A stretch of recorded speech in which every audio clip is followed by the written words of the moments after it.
प्रिय बच्चे, इस संसार में जितने भी मनुष्य हैं उनमें कुछ ही के पास यह संदेश पहुंचा है और उनमें से किसी एक के लिए यह संदेश होगा और वह हो तुम मेरे प्रिय। इसीलिए इस संदेश को पूरा सुनना, क्योंकि यह तुम्हारे लिए बहुत आवश्यक है।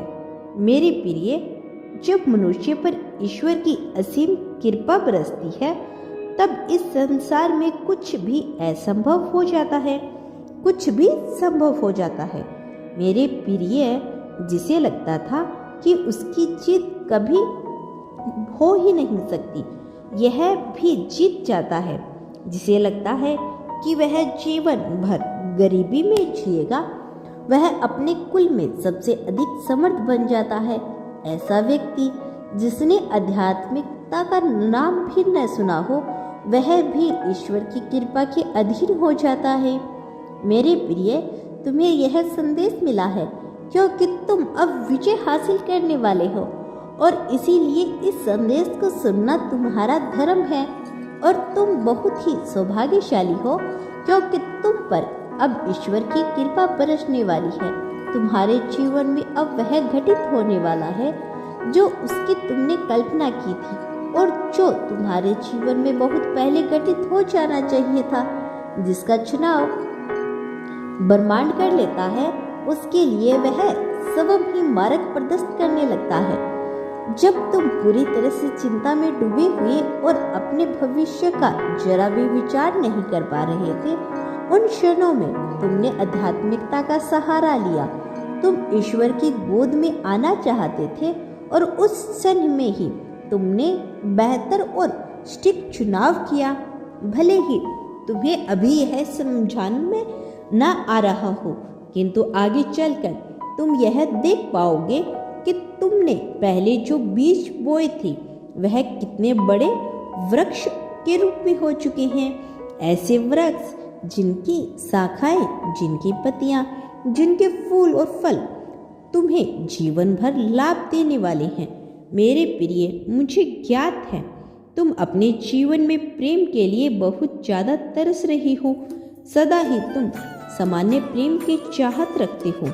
मेरे प्रिय, मुझे ज्ञात है कि जब तुम बचपन में कई बार प्रेम की अभिलाषा में रोते थे, कई बार तुम्हारे मन में बस यही प्रश्न उठता था कि क्या तुम्हारे जीवन इसी प्रकार से बीत जाएगा। और वह सब कुछ देखकर तुम उदास होते थे। तुम्हारे साथ साथ मैं भी रोता था, क्योंकि मैं तुमसे अलग नहीं हूँ, मैं भी तुम्हारे ही हृदय में निवास करता हूँ। इसीलिए जो भाव तुम्हारे भीतर है वही भाव मेरे भीतर भी उत्पन्न होने लगते हैं। और प्रेम की कामना तो तुमने सदा से ही की है। सदा तुम यही चाहते आए हो कि कोई ऐसा हो जो तुम्हें हर बात बिना कहे समझ जाए, जो तुम्हारे लिए सहारा प्रदान करे, जिसके सीने पर तुम अपना सर रखकर संतप्त महसूस कर सको और जीवन के बंधनों से मुक्ति महसूस कर पाओगे। यही तुम्हारे लिए मोक्ष की परिभाषा रही है। लेकिन तुम्हारे साथ ऐसी ऐसी घटनाएं घटित हुई कि तुम जीवन में कई बार समस्याओं में उलझते चले गए। हर बार एक के बाद एक कोई न कोई समस्या आती ही रही, जबकि तुम्हारे मन में अपनों के लिए सदा प्रेम ही रहा। तुम सदा सबको प्रेम ही देना चाहते थे और उन सब के लिए जो तुम्हारे अपने हैं, जो तुम्हारे करीब है, कुछ ना कुछ करते रहना चाहते थे। तुम सदैव सबकी भलाई का ही विचार करते रहे।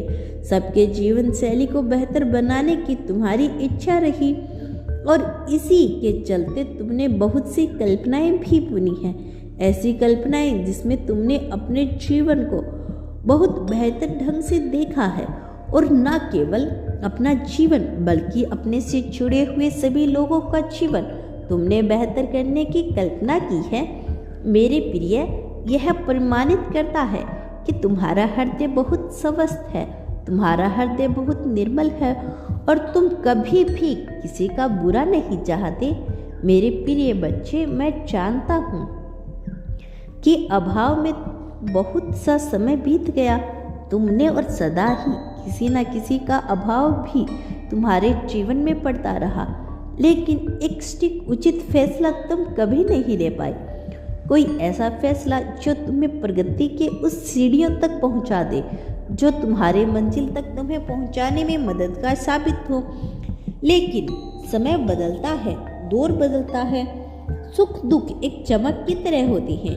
बहुत सा समय तुमने दुख में बिता दिया, लेकिन अब यह पहिया घूम चुका है, अब चक्कर घूम रहा है। अब बारी दुख की नहीं, अब तो सुखों की बारी है। तुम्हारी कल्पनाओं को सच करने के दिन आ चुके हैं।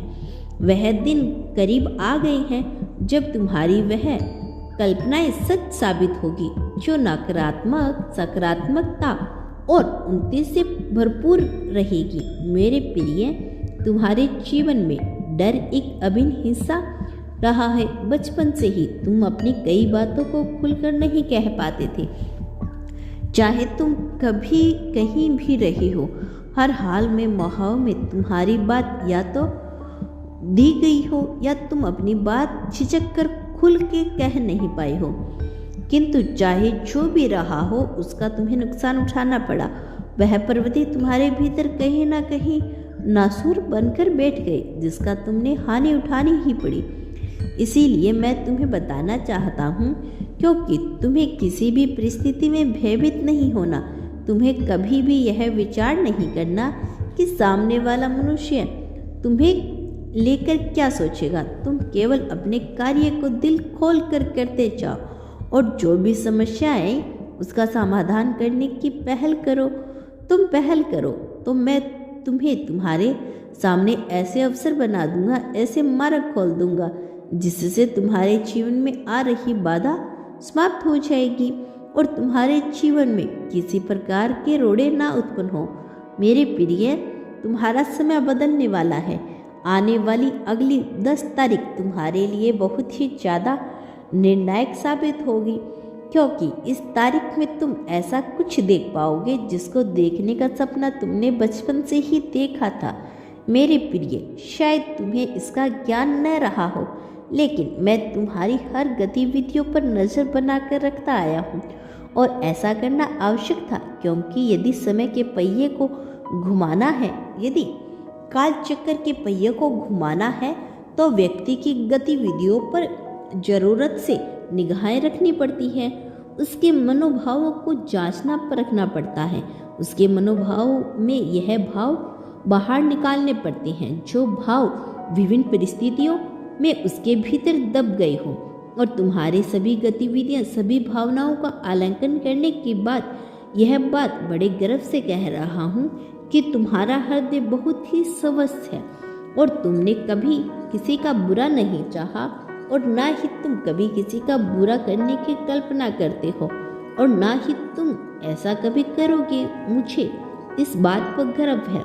तुम बहुत ही साधारण मनुष्य हो, किंतु साधारण सादगी से पूर्ण होकर भी तुम सामान्य नहीं हो, तुम विशेष हो। तुम्हारे अंदर वह गुण विद्यमान है जो मनुष्य के भीतर होना चाहिए। तुम मनुष्य की ताकि परिकाष्ठा को प्राप्त करने वाले जीव हो। मेरे प्रिय, तुम्हारे जीवन को बेहतरीन से भर दिया जाए, यही प्रगति की मांग है और नीति की यही चाहत है। इसीलिए तुम्हारी किस्मत का पासा पलटने वाला है।